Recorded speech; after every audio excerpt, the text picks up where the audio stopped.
Hey, what's up, everybody? My name is Jorge Castillo, Dodgers beat reporter for the LA Times. I am joined by Bill Plaschke and Dylan Hernandez, columnists for the LA Times, and we are here to give you something that I don't think any of us thought we'd give you anywhere in the country, a World Series preview in 2020. It's going to happen tonight at Globe Life Field. It's going to be a World Series between the Los Angeles Dodgers and the Tampa Bay Rays. It's a battle between a team with money and a team without it, but they're both have the best records in baseball. I think it's just the story is this series for the Dodgers is just too much. They have too much. They have too much resilience. They have too much need for redemption. 32 years, the drought has to end. It's a different team than we've seen before. The one that's created so much October madness. Like I wrote, they're all about October magic now. They have a tremendous defense. Mookie Betts changes everything. I think the Dodgers. It's cliche to say they're on a mission. It's so cliche that I wrote that, but but they are. They've all the sins of their forefathers. They're making up for all of them, and they're determined to outlast their sordid October history and make new history. And yeah, I just don't see anything stopping them. Yeah, I mean, if you pick up your preview of the World Series in today's LA Times, you'll see that Dylan Hernandez has called this series before a pitch was thrown. You look at these playoffs, they make big plays, right? This is not, their offense doesn't disappear. And, just kind of one thing, and actually now that I think about it, I kind of wish I had wrote this, but, stars win games. And, you kind of go back to 17. Honestly, I thought the Astros had more star power, 18, I thought the Red Sox had more star power.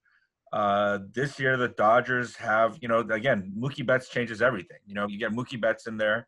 Now Corey Seager is kind of back to being where not only is he back to being where he was, but he's probably even a better player now than he was, pre Tommy John surgery.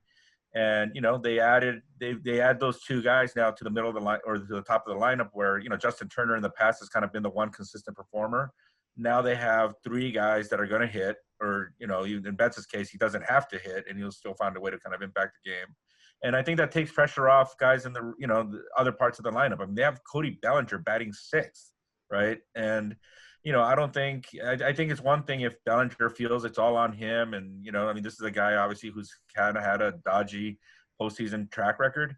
I don't think it's any coincidence that it was this year that he hit that type of big home run to get them into this, into this World Series. So, again, my criticism of the Dodgers front office a lot of these years has been the fact that they have not gone after kind of that top player, because to me, those are the guys that make the differences. They got that player this year. I think your criticisms, Odell, you should take full credit. You have not criticized Corey Seager. You've always been in his corner. You've waved the pom-poms. Oh, Corey, you're so good. Hang in there, buddy.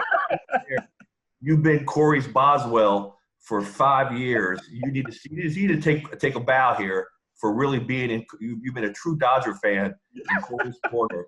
Corey's corner for every time you go to the clubhouse, you're gonna run over to Corey. How you doing, buddy? How you doing, man? Buddy. Oh, come on. It's not just Corey. Dylan was on Julio Urias' side. Yes, he was. Too. And Julio came through with them as well. You treat you so unfairly. They need to pick a starter or relief. Make him give you a job. Oh, Julio. Well, because here's the thing. I am a believer in top-end talent, right? And I'm sure you guys too, as somebody who played sports as a kid and didn't have top-end talent, I mean, that to me is what kind of determines games, right? Are those level players. And you know what, Corey Seager, I mean, he was a blue chipper, right? I mean, there was, from the moment he came into the organization, it was very clear very early on. I mean, we're not talking about a guy who's, ranked like 10th in baseball in the top prospects list or 15th or something. I mean, he was a top 3 type, prospect in the entire game. Same thing with Julio Urias, right? I mean, this is a guy who, again, is like a top prospect. I'm a big believer in top talent. And that's what those guys represent. So I know you guys think this is going to be a pushover. This is going to be an easy series. I think it's not. I think it's not. I think it's going to be a long series. I think the only way that the Rays win this series is by doing it quickly because their bullpen is their strength. Their starting pitching is their strength. And the more the Dodgers see those pitchers, the better chances the Dodgers have of winning the series. Whereas the Rays, I think, have to close the door quickly. They have a great bullpen. They're going to throw a bunch of arms at you, a bunch of arm angles, different kind of guys. But I think the Dodgers do end up winning in the end in 7. And it's interesting to me that we mentioned the big game stars, like the top end talent. We talk about Mookie Betts. It's funny that the contrast between these teams is the Dodgers acquired their star outfielder this year, Mookie Betts, by going big game hunting, right? They went out for the star. Then they signed him. They gave him $365 million. Whereas the Rays, they got this guy named Randy Arozarena, who was not a throw-in, but he wasn't the main sort of acquisition in this trade they made with the Cardinals over the offseason. All of a sudden, that guy has 7 home runs as a rookie in the postseason. It's a record. They'll be riding him offensively. But like you guys have been saying, I think offensively the Dodgers are too much. We haven't even mentioned Will Smith, who's been, he's been killing it for the Dodgers. He hits the ball hard seemingly every at-bat. Had some bad luck, hit that big home run in Game 5. I think pitching-wise, it'll be interesting to see what happens after game 1 when Clayton Kershaw throws. What do you guys think about the Dodgers pitching situation? Well, I think it's interesting. What do you think about Kershaw? Does he need to win a does he need to win a World Series to get the monkey off his back, so to speak? Another cliche here. But does he need to win a World Series, or does he need to pitch well in the World Series? I mean, I still think the narrative always is that, well, he pitched great in the postseason, he pitched great in the NLDS, he pitched great in the NLCS. Give him a break. The narrative's changed. I don't think the narrative changes until he wins to win a World Series, and he's on the mound, and he contributes to the World Series. You're right. When we look at Kershaw, we're judging him kind of in terms of like a historical figure at this point, right? In terms of all-time greatness. And what I do wonder, though, is like that version of Kershaw's kind of gone already, right? That, the Kershaw that won the MVP, that won the Triple Crown of pitching, the one that would put up 200 innings every year. I mean, he hasn't been that guy in a while. I mean, I think this World Series is probably a little bit closer to like John Elway's Super Bowls, for example, right? Where, yeah, obviously he's the quarterback of the team. He's a big part of it, but, it was kind of Terrell Davis's team, This is Mookie Betts' team now, right? The whole thing is just kind of changed. The circumstances have kind of changed completely. I mean, I think it puts a nice bow on his career. Now, now that said, when they win this, does it mean that he's Sandy Koufax now? I don't think it does. Do you think this World Series is diminished in any way? If the Dodgers win it, is it going to be looked back as, but it was 60 games, weird format. They've been playing in Texas for 3 weeks. It doesn't really count. Do you think people will look back on that?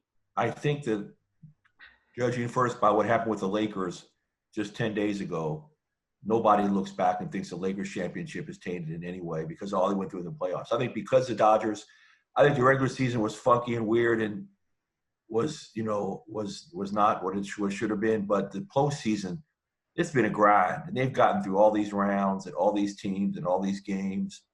I think the postseason kind of washed away any question about the regular season. I think will be a legit championship, and I think that's the way it feels. Right, it feels like a legit World Series to me. What do you think, Dylan? And I think that it actually feels even more normal than the basketball does, right? Because in basketball, just kind of when you're watching the game visually, right, on television, the crowd is usually kind of part of the shot, in basketball, and you can kind of see that. Whereas in baseball, the game kind of looks the way it normally does. So you guys, Bill, you said sweep? Sweep. Okay, Dylan, what you got? Sweep. All right, I'm going Dodgers in 7. I think the Dodgers are I think it's going to be a grind. I think the Rays are good. They won 97, 98 games last year. They're going to wear down those great relievers that you love so much. They're going to wear them down. I do think the Rays did go through the Yankees are about as the only lineup that's comparable, I think, to the Dodgers this season. That's a pretty good lineup. I think the Rays went through that. They played the AL. They played a far superior schedule than the Dodgers did. The AL East, the NL East, have top to bottom are just better. I do think the Rays were better, more tested during the season. I do think the Dodgers are more talented and they'll win out, but I do think it will be a grind. And I think it's going to take, 6-7 games to wear down that bullpen, to get the intel, to figure out, hey, where all these guys? I mean, they're going to throw a bunch of guys the Dodgers have not seen at them. Thanks you guys for following, for reading all our stuff, for listening to us here. For Dylan Hernandez, Bill Plaschke, I'm Jorge Castillo. See you guys later.